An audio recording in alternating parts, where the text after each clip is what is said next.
नारायण नारायण नारायण श्रीमन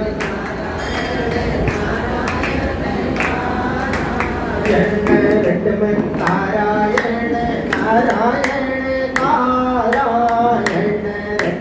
नारायण कृष्ण नारायण नारायण नारायण कृष्ण नारायण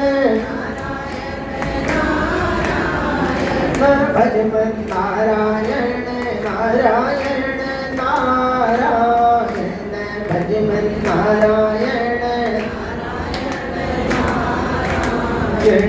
रटमन नारायण नारायण नारायण रटमन नारायण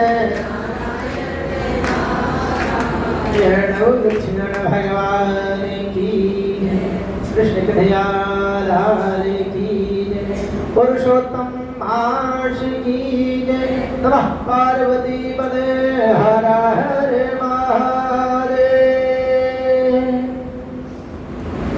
अकारण करुणा वर्णालय भगवान पीतांबरधारी बाल कृष्ण लाल की एवं भगवान एवं उनके भक्तों की चर्चा अनवरत चलती हुई पुरुषोत्तम मास के पावन पर्व पर भगवान के भक्ति से ओतप्रोत श्रद्धामयी आनंदमयी करुणामयी मातृ शक्तियां एवं भक्त वृंद भगवान की परम हेतु की कृपा। कल हम सबने महाराज श्री रघुवंश मणि श्री रघुवंश की कथा को सविस्तार सुना, जिसमें उनके त्याग की पराकाष्ठा की अपने पास तो कुछ नहीं, लेकिन मांगने वाला तक भिक्षुक कोई भी द्वार से खाली ना जाने। अरे जिसके पास सब कुछ है वो तो देता है तो कोई बात नहीं, वो तो उसके पास परमात्मा ने दे रखा है, लेकिन जिसके पास कुछ नहीं है फिर भी वो मांगने वाले को द्वार से खाली नहीं जाने देना चाहता। वास्तव में दान तो उसका है। तो महाराज रघु ने उस ब्राह्मण के लिए कहा कि जब तक मेरे हाथ में धनुष और बाण है, अर्थात धनुष बाण से मतलब जब तक इस शरीर में पुरुषार्थ है, जब तक काम करने का सामर्थ्य है, जब तक हम अपने बल पौरुष से कुछ कर सकते हैं, तब तक कभी भी जितना अधिक हो सके ऋषि मुनि महात्मा ब्राह्मण गौ की सेवा करते रहना चाहिए। कभी भी उनके लिए संकोच नहीं करना चाहिए, क्योंकि नारायण का जो स्वरूप है भगवान ने स्वयं कहा है कि जो मेरे स्वरूप हैं उनमें तो गौ के रूप में, ब्राह्मण के रूप में, अतिथि के रूप में मैं स्वयं होता हूँ। तो कहते हैं कि मुझे प्रसन्न करने के लिए सबसे पहले पृथ्वी पर भूषण ब्राह्मण देव प्रसन्न हो, महात्मा प्रसन्न हो, गौ प्रसन्न है, मैं स्वयं प्रसन्न हो जाता हूँ। क्योंकि ब्राह्मणों से मुखम आशीत, जो भगवान का स्वरूप है, जो भगवान का शरीर है, उसका मुख जो है वो ब्राह्मण है। अर्थात ब्राह्मण को भोजन और तर्पण करने की व्यवस्था। गौ के लिए सारे देवी देवता विद्यमान हैं, गौ के लिए मुख में भोजन की व्यवस्था, संत महात्मा के लिए व्यवस्था, तो भगवान कहते अत्यंत प्रसन्न हो जाता हूँ। यहाँ पर किया हुआ हर एक चीज जो कर्म करते हैं वो भगवान और पितरों को प्राप्त होता है, इसमें कोई दो राय नहीं। अब बहुत से परम बुद्धिमान लोग आपस में झगड़ने लगते हैं, ऐसे कैसे मिल जाता है। तो उदाहरण स्वरूप समझाते हैं, किसी व्यक्ति के पिता की मृत्यु हो गई होती है, आज टेलीफोन चल गया है, पहले टेलीफोन नहीं होते थे, तो मृत्यु होने का समाचार उनका बेटा फौज में है बॉर्डर पर, लेकिन उसको कैसे पता चले कि तुम्हारे पिता की मृत्यु हो गई है। तो किसी ने ऐसे कह दिया कि एक बात बताओ, जिनको जाना है उस संसार को छोड़ करके चले जाते हैं, जैसे किसी के पूर्वज हुए, किसी की मृत्यु हुई तो चले गए, अब हम उनके नाम से यहाँ तर्पण करते हैं, जल उछालते हैं, ऐसे ऐसे उनके लिए भोजन निकालते हैं, गाय के लिए, कुत्ते के लिए, कौवे के लिए, अग्नि में देते हैं, ब्राह्मण को देते हैं। उनको कैसे प्राप्त होगा? वो चलेंगे कहाँ जाना था, जाने वाला तो चला गया, उसको कैसे मिलेगा? और फिर आप ये बताओ, कहते हैं जब सूक्ष्म जीवात्मा होती है, इस संसार को छोड़ के जब चली जाती है, तो हम गंगा जी के जल को लेकर ऐसे ऐसे तर्पण कर देते हैं, उलट देते हैं उनके नाम से, उनको कैसे प्राप्त हो जाता है? किसी बुद्धिमान व्यक्ति ने कहा, भैया जितनी सोच जितनी समझ उतना ही प्रश्न। अब आपकी सोच यही तक है, लेकिन उस विधाता के और मुनियों के प्रताप को तुम कभी ललकार नहीं सकते, क्योंकि संत महात्माओं ने बड़े तप के द्वारा ज्ञान अर्जित करके, और समझो साक्षात भगवान से बात करके जो कुछ नियम बनाए हैं, बनाए। इसीलिए शास्त्रों ने कहा है, महाजना एन गता शपंथा, श्रेष्ठ पुरुष लोग जिस रास्ते से गए वही रास्ता उत्तम है। तो इसलिए उस पर हमारी खोज चालू है। आपको बतलाऊं, इसी शास्त्र में जब पुरुरवा की बात आती है, ऐल की बात आती है, तो उसमें कहते हैं कि वही इला नाम की जो कन्या हुई थी, उसी को माता की इच्छा थी बेटी हो, और पिता की इच्छा थी पुत्र हो।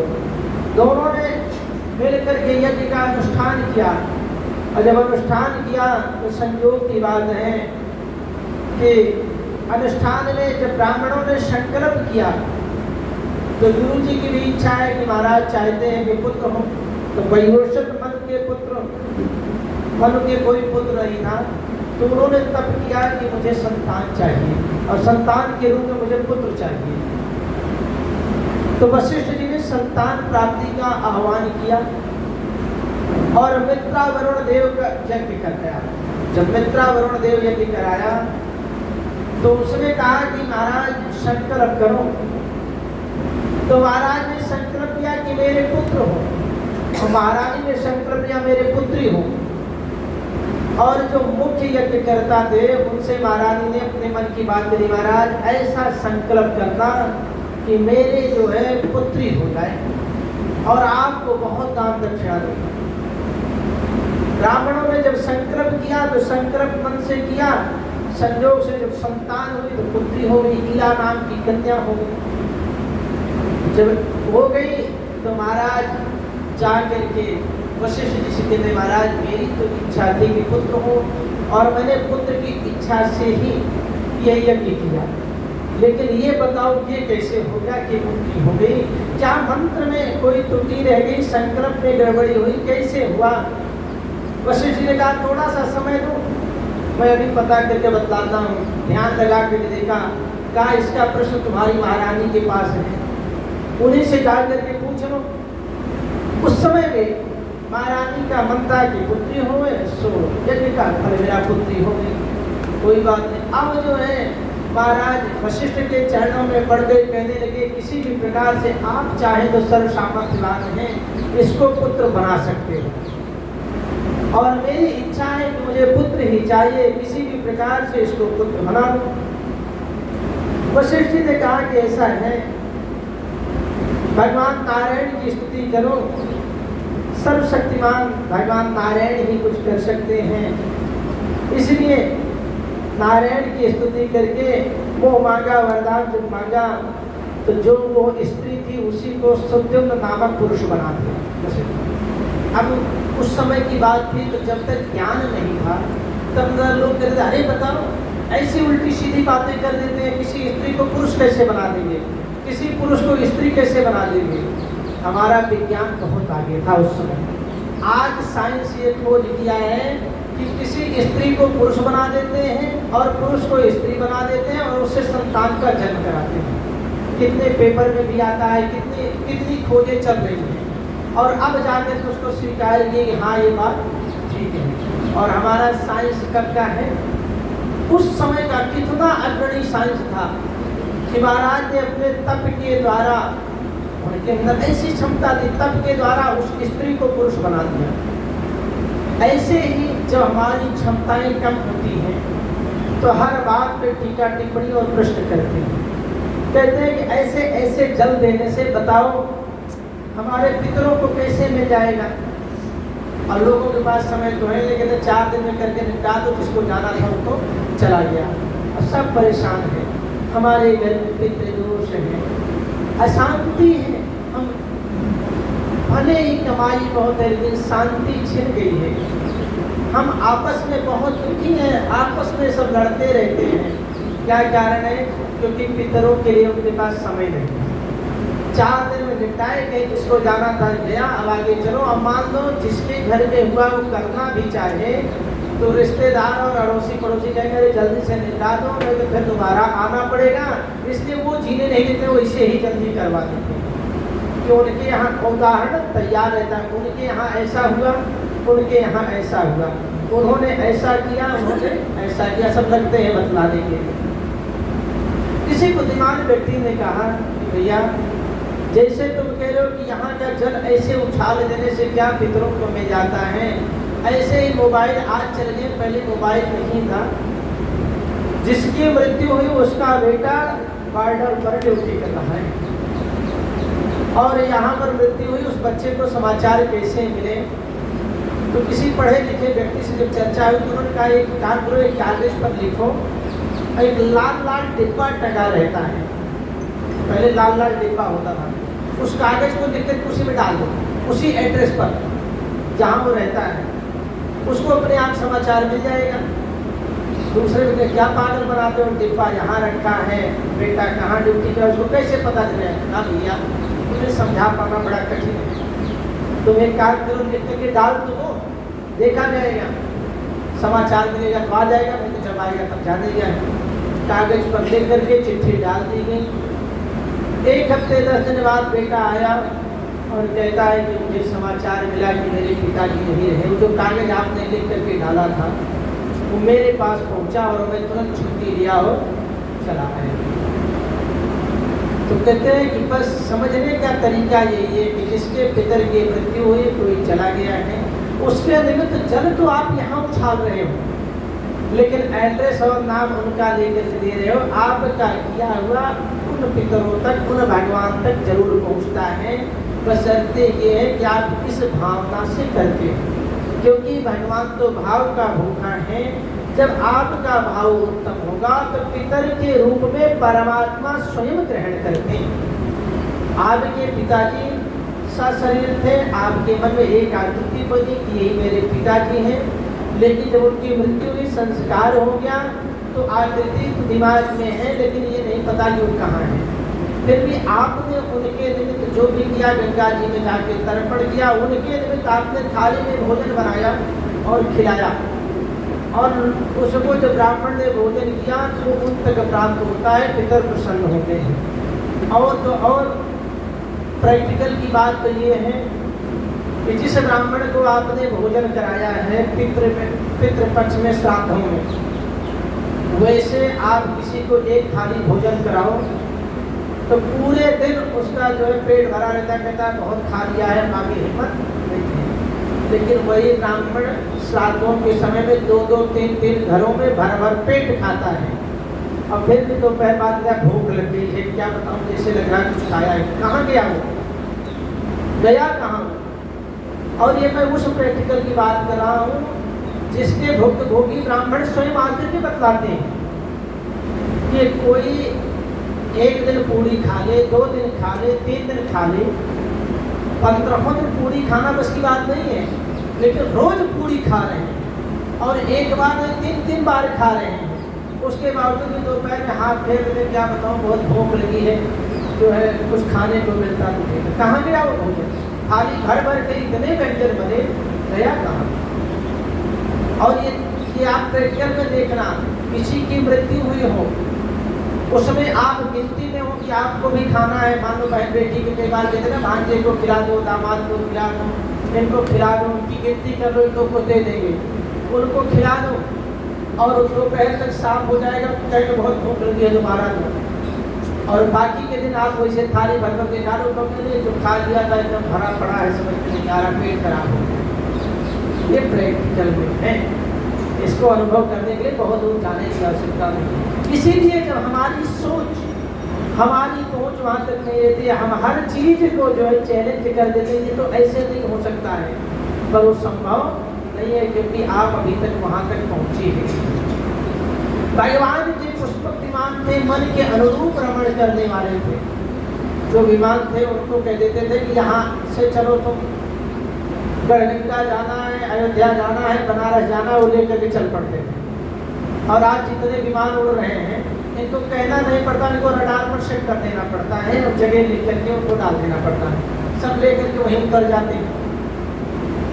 तो कहने का मतलब है आज की जो टेक्निक है हमारे पूर्वजों के टेक्निक से बहुत पीछे है। वहां तक पहुंचने में इनको इतने वर्ष लगे।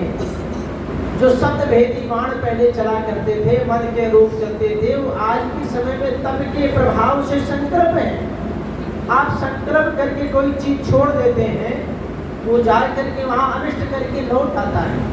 तो क्या है, जो आपने जीवन भर तप किया है उसी का प्रभाव है, क्योंकि अध्यात्म में वो शक्ति है, भगवान के तप में वो शक्ति है कि जो आप करते हैं और संकल्प के द्वारा करते हो पूर्ण हो जाता है। इसलिए हमेशा अपने आप को बलवान करो, और अपने आप को बलवान जब करोगे जितना ही अधिक आपके पास मंत्र की शक्ति होगी, जप की शक्ति होगी, जितना ज़्यादा कई लोगों को पूर्वाभास होने लगता है कि हमारे घर में या पड़ोस में कुछ गड़बड़ होने वाला है।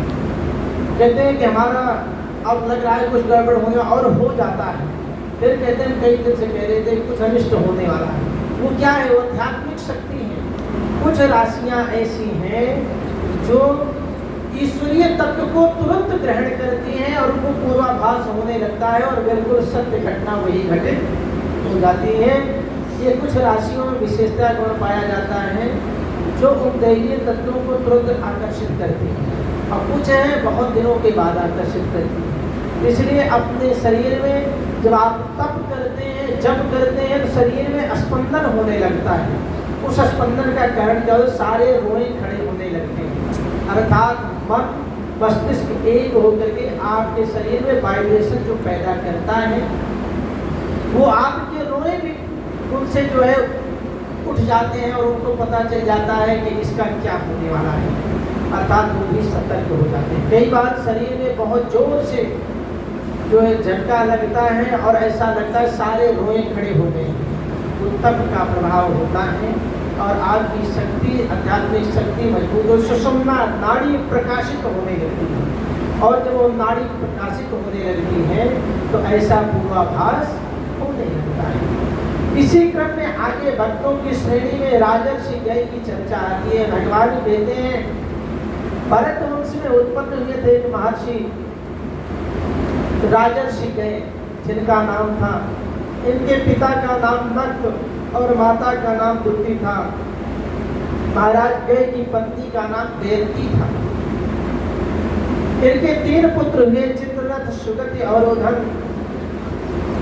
इनके समय में प्रजा पालन, महाराज गए ने प्रजा का बहुत अच्छी तरह से पालन किया, शासन किया, यज्ञ अनुष्ठान जब तब जितना करते थे खूब करते थे, और भगवान में हमेशा प्रीति रखते थे, परमात्मा के सानिध्य में हमेशा तत्पर रहते थे, भगवान के लिए कभी आलस्य नहीं करते थे। जब उठ जाए आधी रात को उठ जाए तो भी भगवान का नाम, सोते भगवान का नाम, उठते भगवान का नाम, नाम जपते जपते ऐसी स्थिति हो गई कि उनके सारे शरीर से पूरा भक्तिमय हो गया। अगर वो सो भी जाए तो भी उनके मंत्र निरंतर चलते रहते।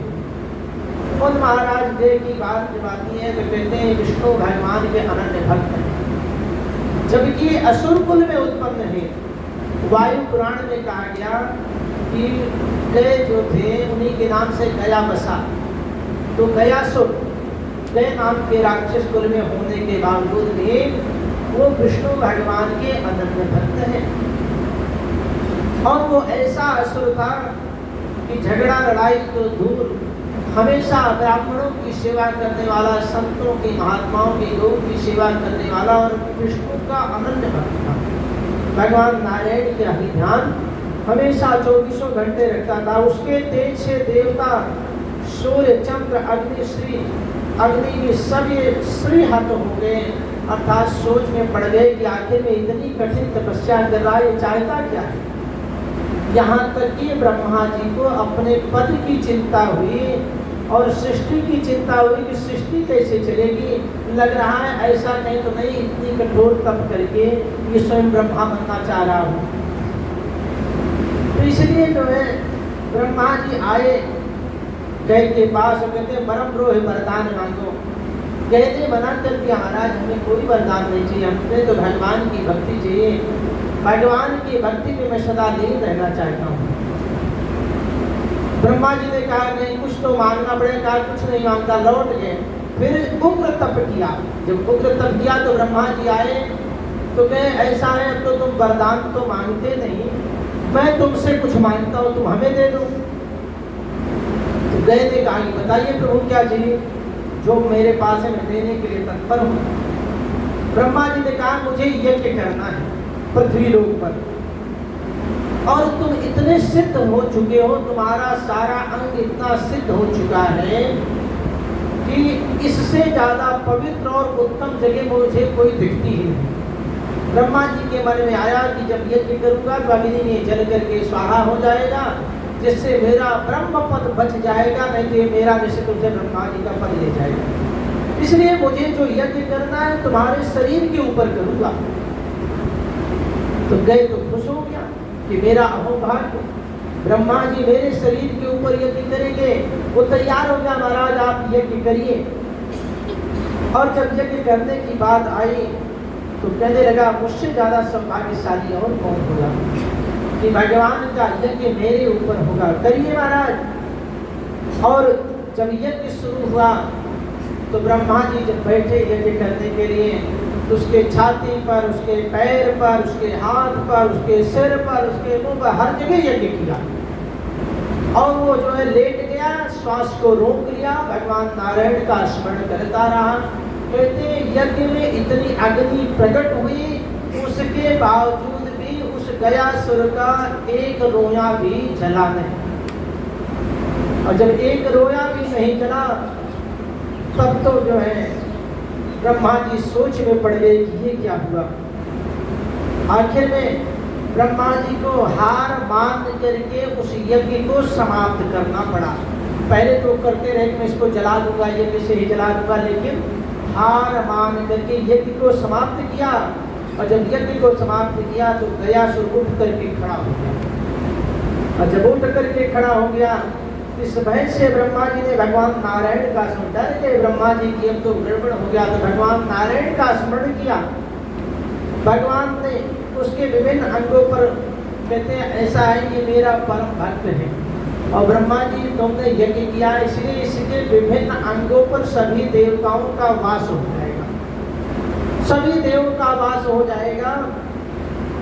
और इसके हृदय पर मैं स्वयं गदा लेकर के विराजमान रहूंगा और इसके शरीर पर कहीं भी, भगवान ने कहा वरदान मांगो, तो गए ने कहा कि मेरे इस शरीर पर कहीं भी कोई भी आकर के पिंड दान कर दे, चाहे गलती से ही कर दे, तो उसके पितर कभी नरक में नहीं जाएंगे, सब स्वर्गगामी होंगे। भगवान आपसे यही एक वरदान चाहिए, किसी की अकाल मृत्यु भी हो गई हो तो गया में आकर के पिंड दान करने मात्र से उसका कल्याण हो जाए। भगवान नारायण ने कहा तथास्तु, इसमें कोई दो राय नहीं है कि मैं गदा लेकर के तुम्हारे वक्ष स्थल पर विराजमान रहूंगा गया, और जो भी यहाँ आकर के पिंड दान करेगा मैं तुम्हें ये वरदान देता हूँ कि पूरे गया क्षेत्र में जहाँ तक तुम्हारा ये शरीर है, इस क्षेत्र में कोई भी आकर के पिंड दान करते किसी भी चीज से,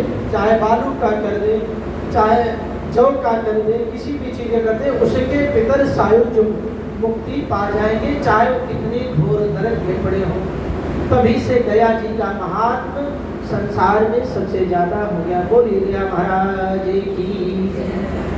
असुर कुल में उत्पन्न होने के बाद उसने अपने शरीर को इतना पवित्र किया, इतना पवित्र किया कि भगवान जब आए तो उसके शरीर पर ही रहना पसंद किया। तो तप का प्रभाव इतना है कि जिसने भी अपने जीवन में तप किया है उसके लिए भगवान उसके पीछे पीछे घूमते हैं, लेकिन बस निर्मल मन जन सो मोहि पावा, मोहि घपट छल छेद न भावा। जो निर्मल मन है, जिसका भगवान उसके आगे पीछे डोलते हैं, और जो भगवान से भी कपट व्यवहार करते हैं, तो भगवान उनको छोड़ दिया करते हैं। इसलिए भगवान का नाम लो तो निर्मल मन के साथ लो। बोले कृष्ण लाल की। इन भक्तों की श्रेणी में श्री सत धनवा जी का नाम आता है। पूर्व काल में पृथ्वी पर सतधनु नाम से विख्यात एक राजा थे। उनकी पत्नी का नाम सैव्या। दोनों अत्यंत धर्म पारायण थे। वो महाभागा पतिव्रता, दया से युक्त थी, सत्य बोलने वाली थी, हमेशा पवित्र रहती थी, विनय और नीति आदि संपूर्ण लक्षणों संपन्न थी। उस महारानी के साथ महाराज सतधनु ने परम समाधि द्वारा सर्वव्यापक देव श्री जनार्दन की आराधना की, भगवान नारायण की आराधना की। वो प्रतिदिन अनन्य भाव से भगवान को नित्य प्रति अपने नित्य क्रिया करने के बाद हवन, जप, दान, उपवास, पूजन आदि के द्वारा भगवान की भक्ति पूर्वक आराधना करते थे, दोनों मिलकर के। एक दिन कार्तिक की पूर्णिमा को दोनों ने व्रत रखा, और कार्तिक की पूर्णिमा का महात्म्य इतना बतलाया कि उस दिन कार्तिक की पूर्णिमा के दिन व्रत रखें और गंगा स्नान करें, तो उसके जन्म जन्मांतर के पाप नष्ट हो जाते हैं। दोनों ने व्रत रखा और गंगा स्नान किया। गंगा स्नान करके निकल ही रहे थे, बाहर जब आए थे पाखंडी सामने से चला आ रहा था। पाखंडी कौन है? पाखंड निरता, जो पाखंड में लगा हुआ है। अब बड़ी समस्या है, पाखंड आप किसको कहोगे? जो बोलता कुछ और है और करता कुछ और है, उन्हीं को कहते हैं पाखंडी। जैसे कि पूछा, भैया ये महल किसका है? कहे त्यागी जी महाराज का। नाम है त्यागी जी, पाखंड है, इतना बड़ा महल बना हुआ है। महाराज ये महल किसका? ये त्यागी जी का। कहे बच्चे किसके? ब्रह्मचारी जी के। बच्चे किसके? ब्रह्मचारी जी के। अरे आवाज कहाँ से आ रही है? कहे मौनी महाराज के आश्रम से। यही है पाखंड कि नाम कुछ और काम कुछ और। तो सामने से पाखंडी आ रहा था, रानी को पता है ये पाखंडी, तो रानी तो निकल गई आगे, बात करना चाहा, लेकिन रानी ने बात नहीं किया। भगवान का स्मरण करते हुए आगे चले गए। और महाराज सतधनु जी रुक गए। और क्यों रुक गए? देखा कि ये ब्राह्मण उस महात्मा राजा के धनुर्वेदाचार्य का मित्र था, मतलब आपसी जान पहचान का था। लेकिन बात यही है कि वो पाखंडी था।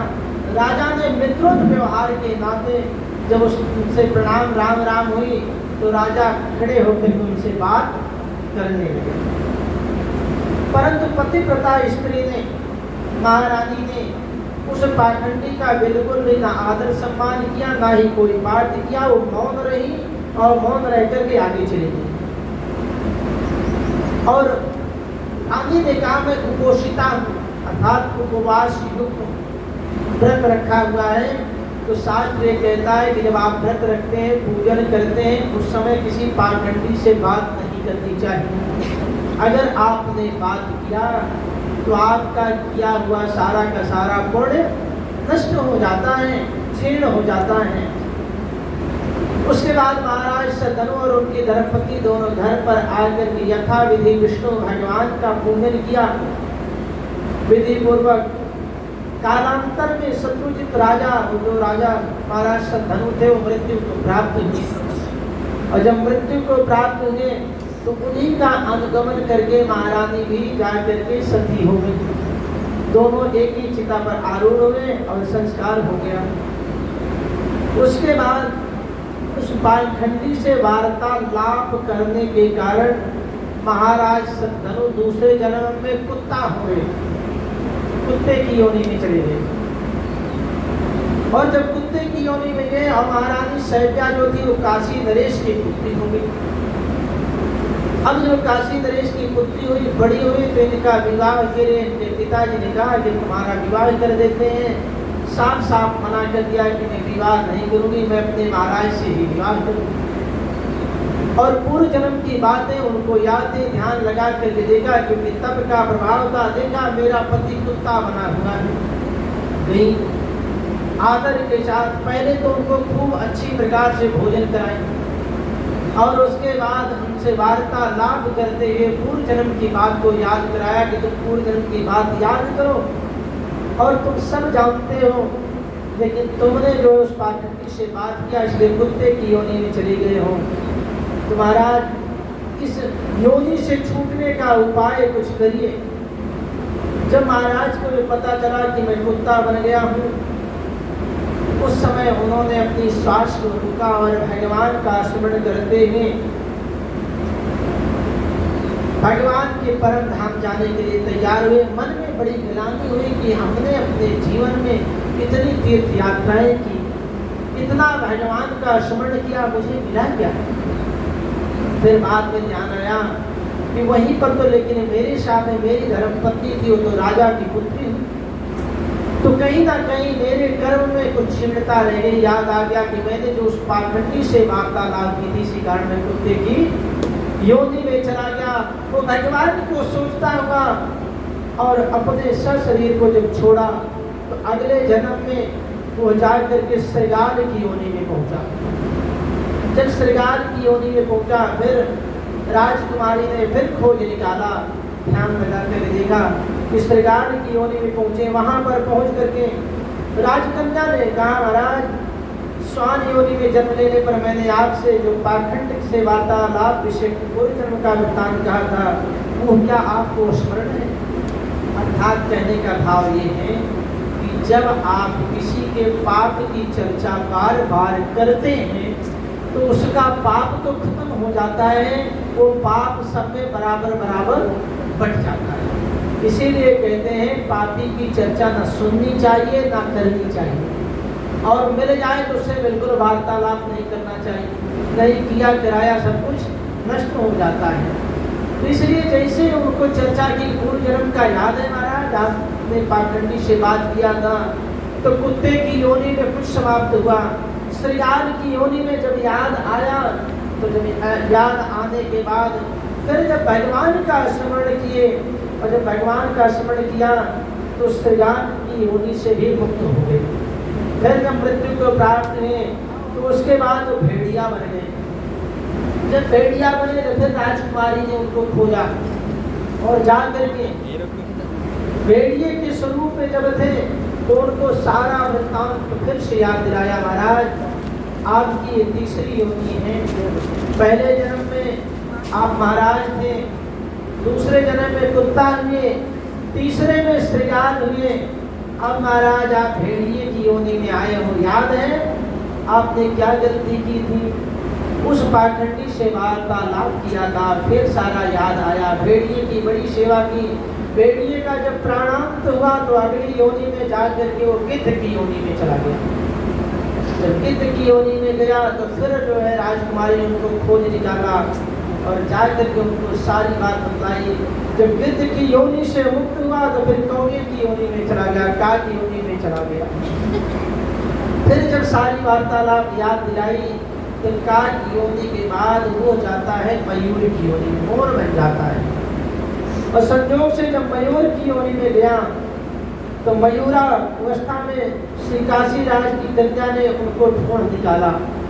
और आज संयोग की बात यह है कि उनको मयूरोचित जो खाते थे उनको तो खिलाते ही थे। उसी समय में राजा जनक ने अपने यहाँ एक जो है यज्ञ किया और उसी अश्वमेध नामक महायज्ञ अनुष्ठान में उस यज्ञ में अवभृत स्नान होता है। अवभृत स्नान जो होता है उसमें मोर को कराया जाता है। अब पुण्य उदय हुआ, उस मयूर को पकड़ करके ले जाते हैं। अवभृत स्नान अश्वमेध यज्ञ के लिए जब कराया गया तो उसका सारा पाप नष्ट हो गया। और जब सारा पाप नष्ट हो गया तो वो स्वयं उसी सुंदरी के साथ सुंदर नगरी में भगवान का स्मरण करता हुआ श्वान, श्रृगाल, भेड़िया और कौवे सभी योनियों को याद करता हुआ और अंत में अपने शरीर के मयूर योनि को त्यागता है उसी अश्वमेध यज्ञ के पास। और फिर महात्मा जनक जी के यहाँ पुत्र के रूप में वही उत्पन्न होता है। और जब पुत्र के रूप में उत्पन्न हुआ तब फिर जो है उसी काशी राज की पुत्री के साथ उसका विवाह संस्कार होता है। उसको पूर्व जन्म की बातें याद दिलाई जाती हैं। और जब काशी राज की पुत्री के साथ उनका विवाह हुआ तो परलोकवासी होने पर भी विदेह नगर का राज्य किया। वो राजकुमार और काशी राज की पुत्री दोनों ने उसका राज्य किया और इंद्रलोक से भी उत्कृष्ट अच्छे लोगों को प्राप्त किया। सुख भोगने के पश्चात इंद्रलोक से भी उत्तम अच्छे लोगों को प्राप्त किया।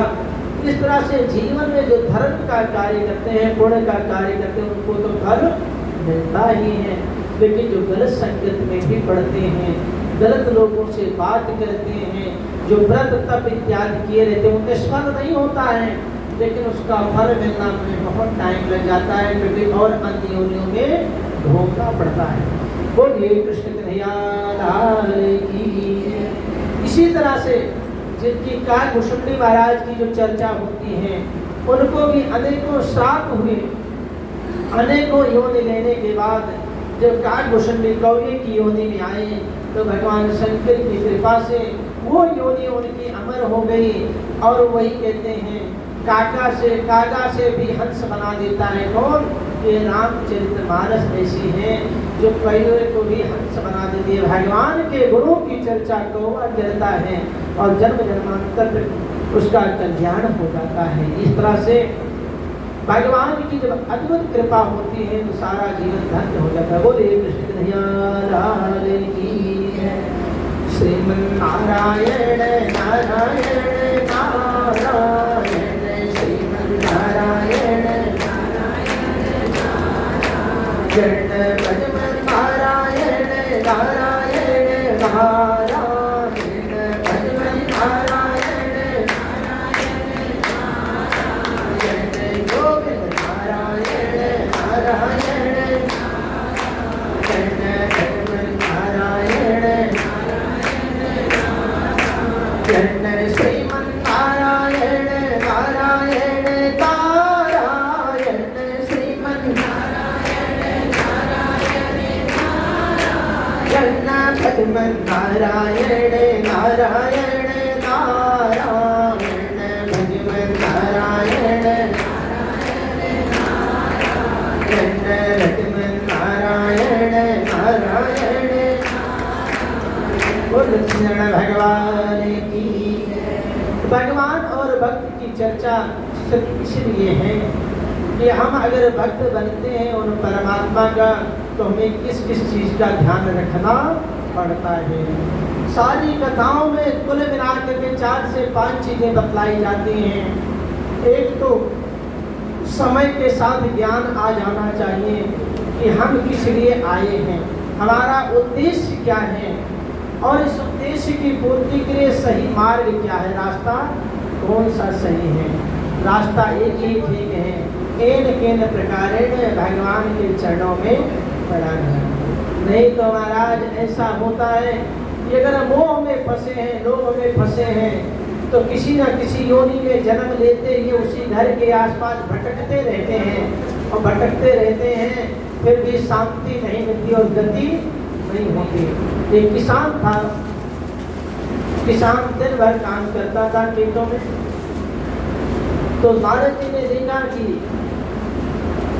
ये बहुत मेहनत कर रहा है, बड़ी सेवा कर रहा है, इसको गुरु दीक्षा दे देता हूँ, इसका उद्धार हो जाएगा, भगवान की शरण में चला जाएगा। क्योंकि किसान के लिए, कृषक के लिए बताया कि पूरे दिन अपने कर्म को करे, सायंकाल भी भगवान का नाम स्मरण करे, उसका जीवन धन्य हो जाएगा। नारद जी आए थे, भैया तुमने तो बहुत सेवा कर ली, सब कुछ हो गया, एक काम करो, गुरु दीक्षा ले लो, तुम्हारा कल्याण हो जाएगा। तो किसान ने कहा, महाराज अभी हमारे बच्चे छोटे छोटे हैं, इनकी देखरेख कौन करेगा, इसलिए कृपा करो अभी रहने दो, जब ये बच्चे बड़े हो जाएंगे तो हम आपसे दीक्षा ले लेंगे, बच्चे की शादी होती कर लूँ तब फ्री हो जाऊंगा। गृहस्थी में यही समस्या है कि पहले बच्चा नहीं है तो बच्चा हो जाए, अब बच्चा हो गया तो पढ़ लिख जाए, अब पढ़ लिख गया तो नौकरी पा जाए, और नौकरी पा जाए तो शादी ब्याह कर लूँ, अब शादी ब्याह में कर लिया बस पोते पोती का मुहूर्त देख लूँ तो जीवन धन्य हो जाए, और जब वो भी देख लिया अरे बस अब ये थोड़ा सा बड़ा हो जाए इसका ब्याह देख लूँ तो जीवन बढ़ती चली जाती है, रुकता नहीं है इसकी।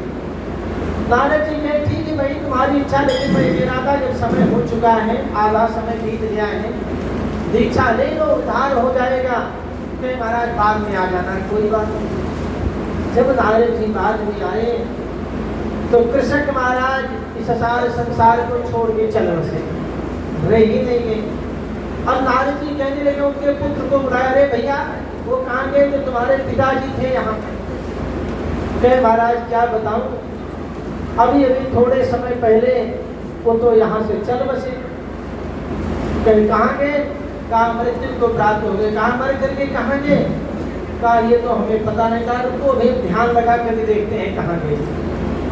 तो नारद जी महाराज ने ध्यान लगा, कहा हो अरे तुम्हारे पिताजी तो इतने मोह में फंसे थे कि मेरे बेटे का हल कौन चलाएगा, इसको रोटी कौन देगा, देखो ये बैल बने पड़े हैं तुम्हारे पिताजी।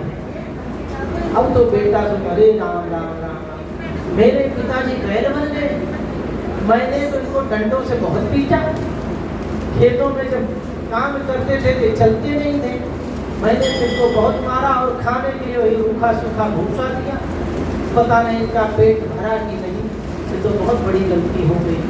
अब हम अपने पिताजी के लिए बढ़िया बढ़िया व्यंजन और पकवान खिलाएंगे।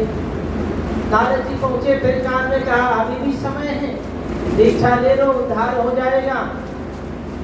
कहते महाराज दीक्षा तो ले लो, पर मेरा बेटा अकेला ही खेती में मेहनत करता है, अगर मैं खेत जोतूंगा नहीं इसको खाने को नहीं मिलेगा, इसलिए महाराज थोड़ा और एकाध दो हो जाएंगे इस काम को संभालने वाले, खेत जोतने वाले, तो मैं दीक्षा ले लूँगा, थोड़े समय बाद आना। नारद जी ने कहा जैसी तुम्हारी इच्छा, तुम बंधे पड़े हो अभी भी नहीं निपटना चाहते हो। चले गए, फिर लौट कर आए, कुछ समय बाद देखा तो बैल महाराज चल बसे। कहा कहाँ गए, कहा पता नहीं, कहा भी मैं ध्यान लगा के देखा, कहा वो तुम्हारे पिताजी जो तुम्हारे घर की रखवाली कर रहे हैं, ये कुत्ता महाराज जो है तुम्हारे पिताजी ही है। अब कहने लगे तो बड़ा गड़बड़ हो गया, हमारे पिताजी पहले बैल बने अब कुत्ता बन गए हैं, कितना स्नेह करते हैं, हर प्रकार से हमारी रक्षा करते हैं, पहले खेत जोत करके पालन करते थे, अब घर की रखवाली करके पालन करते थे, मुझसे बहुत बड़ी गलती हो गई। मैंने तो इनको जो बचा कुचा रहा वही खाने को दिया और ठंडे अलग से दिए, ये सारी रात भौंकते रहे, कोई एक भी चोर मेरे घर से तिनका नहीं ले जाने पाया। वास्तव में पिताजी तो पूरा ख्याल रखते हैं, लेकिन हमने क्या किया। फिर नारद जी के कहते हैं कुत्ता महाराज अभी भी समय है, मंत्र ले लो उद्धार हो जाएगा। कहते महाराज अब क्या बताऊँ, ये छोटे छोटे बच्चे हैं, अब बेटा चला जाता है तो घर की रखवाली हमें ही करनी पड़ती है महाराज, अभी नहीं बाद में आना तो दोबारा भूल ले लेंगे। नारद जी ने कहा जैसी तुम्हारी इच्छा। फिर थोड़े समय के बाद आए तो कुत्ता महाराज भी चले, पूछे कहाँ गया, कहाँ गए पता नहीं, कहा अभी ध्यान देता हूँ, ध्यान लगा कर कहा नारद जी का जल्दी से टॉर्च लेकर के आओ। और घर में घुसे, धन को रखाते ये सांप बने बैठे हुए हैं, कहा कितना पिता महाराज ध्यान करते हैं, मेरा एक तरीका भी नहीं जाने देंगे, इतना मोह करते, इतना प्रेम करते, संसार यही है, कोई भी व्यक्ति निकलना नहीं चाहता है, उलझता हुआ कई पीढ़ियों तक का ख्याल करता, उनको सुरक्षित रखना चाहता और उसी में फंसा रहता, योनियां बदलता रहता है। लेकिन जब पावे करतार धन, जब भगवान का धन मिलेगा तो सब कुछ छूट जाएगा। इसलिए हमेशा परमात्मा का चिंतन करना चाहिए, समय के साथ साथ दीक्षा ले करके और सांसारिक चीजों से मुक्त होकर के भगवान का नाम स्मरण करना चाहिए, क्योंकि जब तक दीक्षा नहीं लोगे तब तक तुम्हारे द्वारा बनाया हुआ प्रसाद भोग जल परमात्मा भी ग्रहण नहीं करते, अन्य की तो बात ही क्या, पूरा फल नहीं मिलता।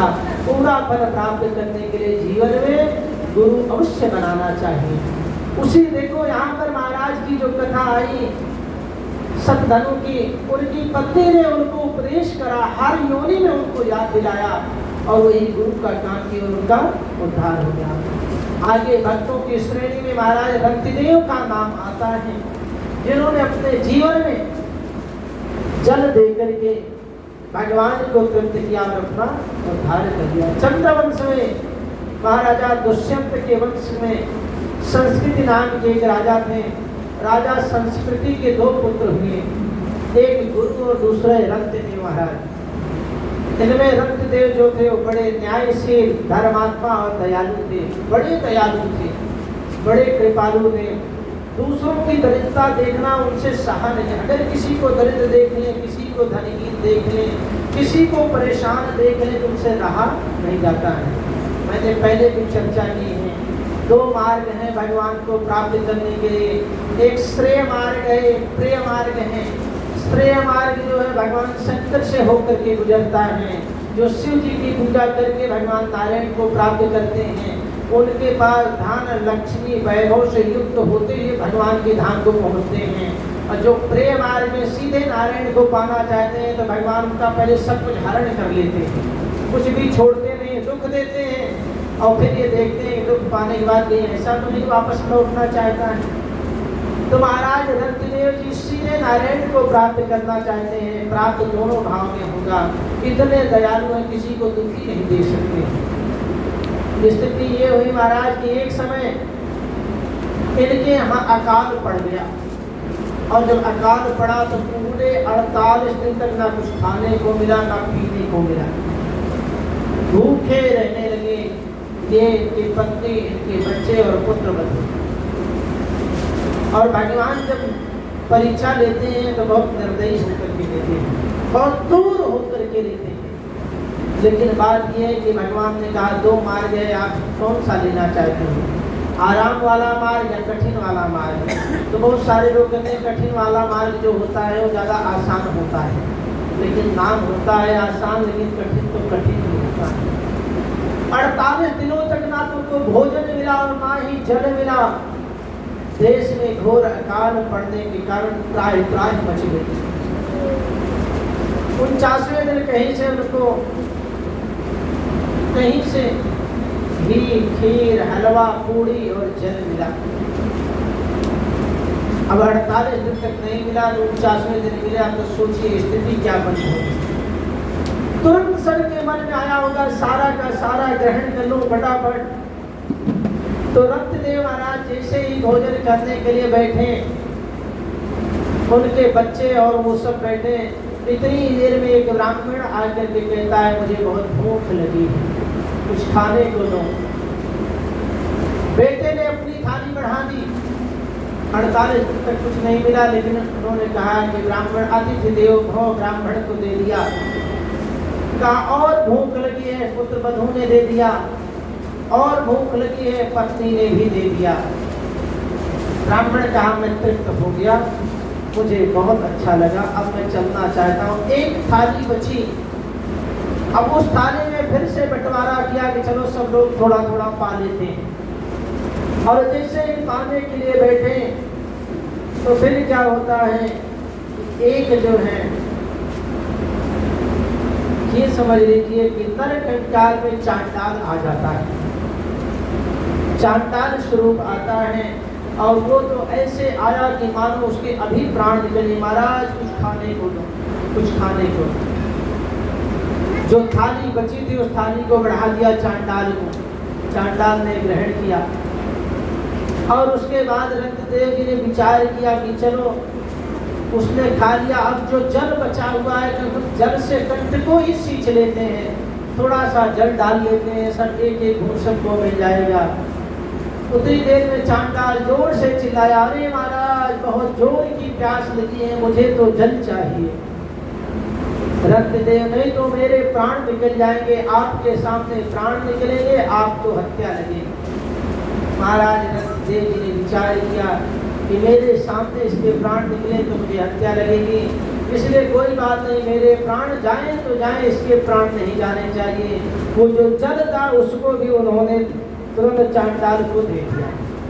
और जब चांडाल को दे दिया और चांडाल को ने उस जल को जैसे ही पिया तो चांडाल ने ही समझो साक्षात भगवान थे, विष्णु जी थे। वो अपने असली स्वरूप में आ गए कि धन्य हो रंतिदेव, तुम 48 दिन तक भूखे प्यासे पड़े हो, तुम्हारा परिवार धन्य है।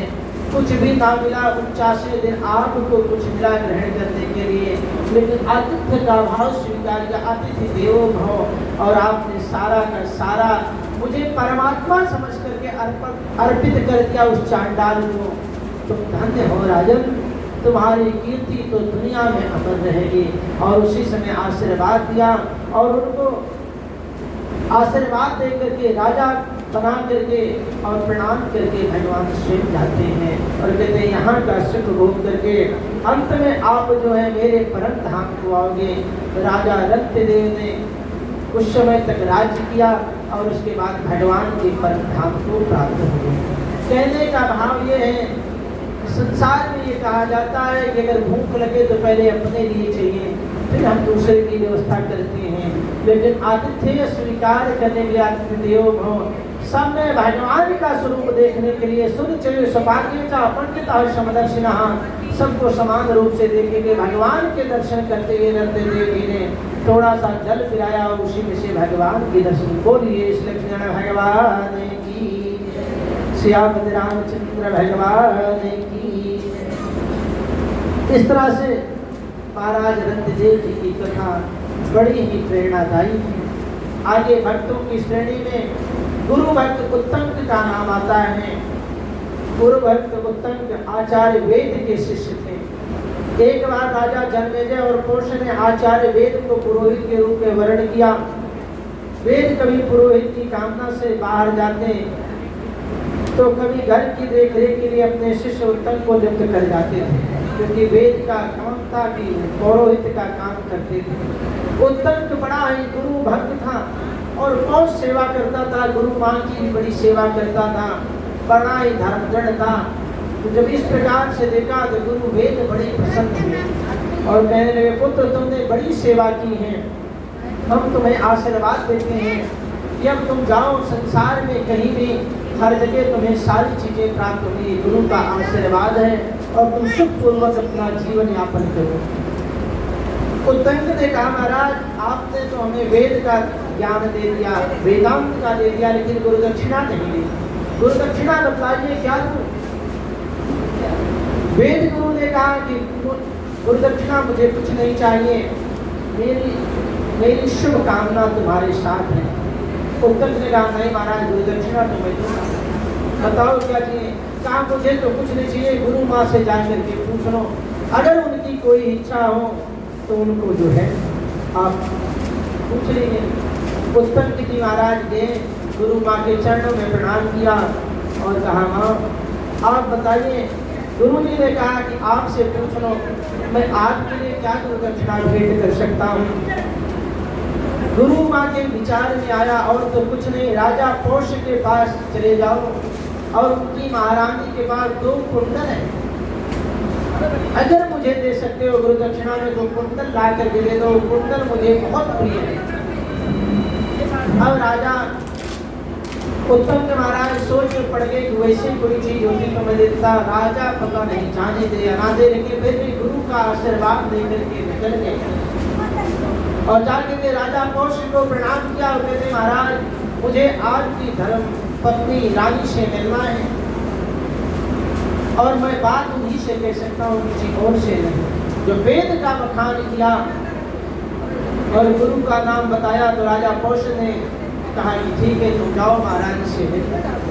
जब महारानी के पास गए तो महारानी को प्रणाम करके कहा, देखिए मैं अपने गुरु की गुरु दक्षिणा देने के लिए उनके द्वारा निवेदित किए हैं, मैं आपके पास आया।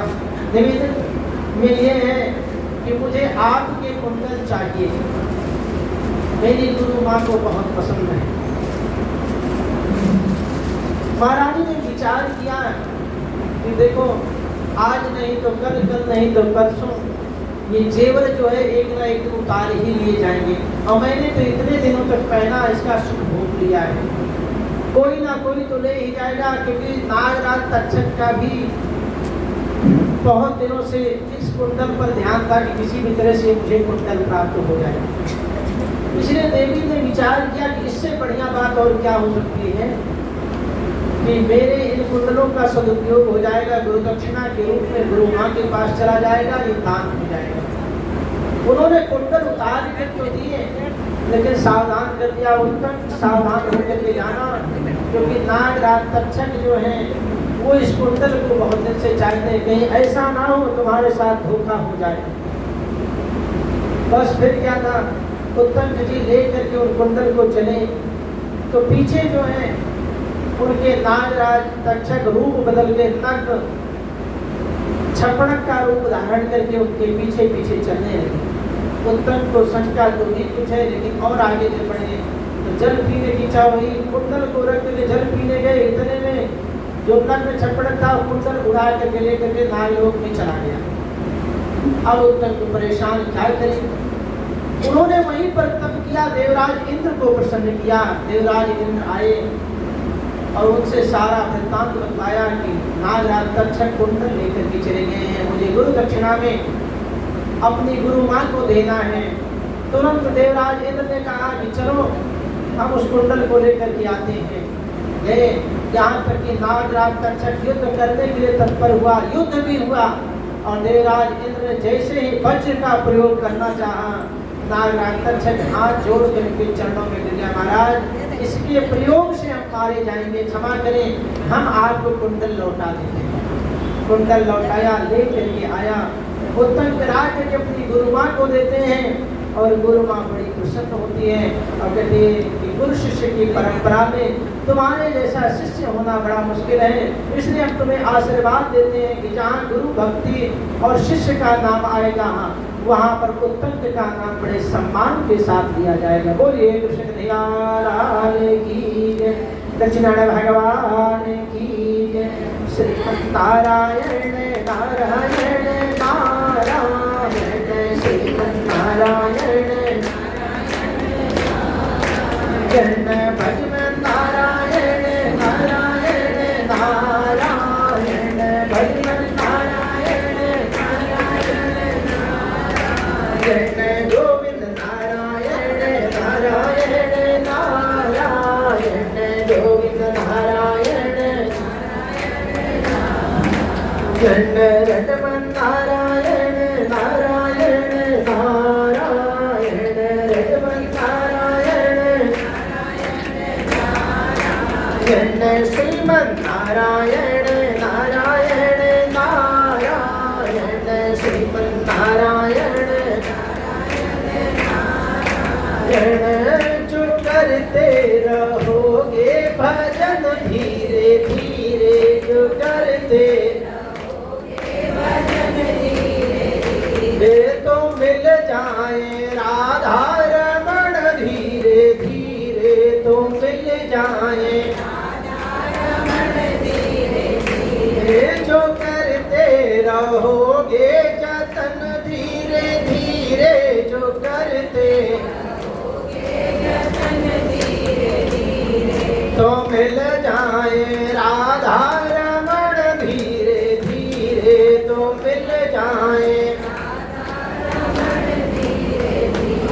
विषय वासनाओं को मन से हटाओ, विषय वासनाओं को मन से हटाओ, लगाओ हरि से लगन धीरे धीरे, लगाओ हरि से लगन धीरे धीरे, जो करते रहोगे भजन धीरे धीरे, जो करते रहोगे